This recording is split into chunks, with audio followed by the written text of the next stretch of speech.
आरोपी ने कहा कि सनातन का डीजी को ऑटोमोटिव एंटी फ्रीज यानी कोई पदार्थ जमे आरोपी वकील ने ये बात chief justice of India BR Gavai के फाइबर बनाने के लिए कच्चे माल के रूप में इस्तेमाल उसके बारे में भी आपको बताऊंगा। इसका इस्तेमाल सुप्रीम कोर्ट के वकील ने इस पर क्या कह रहे हैं वो सुन लीजिए। स्टैम्प पैड, इंक, पेंट और प्लास्टिक के प्रोडक्ट्स में होता है।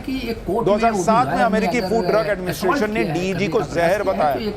अमेरिका समेत कई देशों में डीईजी को खाने और दवा में मिलाने की अनुमति नहीं, लेकिन कफ सिरप में डीईजी को बहुत सीमित मात्रा में मिलाने की अनुमति। बहुत ही दुखद घटना इसलिए हम कह सकते हैं 1 किलो सिरप में 1 ml डीईजी मिलाने पर भी ये जानलेवा हो सकता है।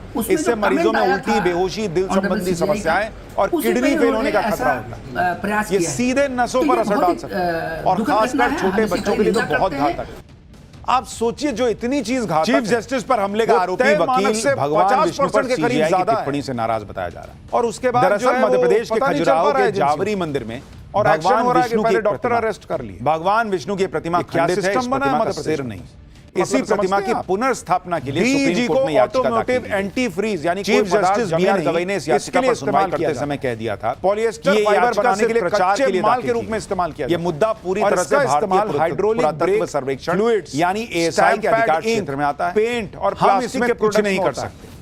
2007 में अमेरिकी फूड ड्रग एडमिनिस्ट्रेशन ने डीईजी को जहर कहते हैं कि आप भगवान विष्णु के अमेरिका कट्टर समेत भक्त हैं। कई देशों में जाओ डीईजी उससे को खाने और दवा में मिलाने की अनुमति चीफ नहीं। जस्टिस ऑफ इंडिया की लेकिन टिप्पणी कफ पर सिरप बहुत में विवाद डीईजी को हुआ। बहुत सीमित मात्रा में मिलाने की ठीक है, आप अनुमति कह रहे हैं कि एएसआई के दायरे में आता है, किलो ठीक है। सिरप में लेकिन ये ml डीईजी मिलाने पर भी ये जानलेवा हो सकता है। ये लोगों को इससे मरीजों में उल्टी, बेहोशी, दिल संबंधी समस्याएं और किडनी फेल होने का खतरा कह होता है। सकते हैं। ये सीधे खास तौर पर हिंदू संगठन संगठनों ने कहा कि इस तरह से छोटे बच्चों के लिए तो बहुत घातक बोल सकते हैं जी। आप सोचिए, जो इतनी चीज घातक इसी टिप्पणी से आहत होकर आरोपी वकील आज के लिए इतना ही।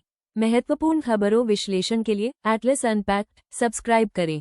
धन्यवाद।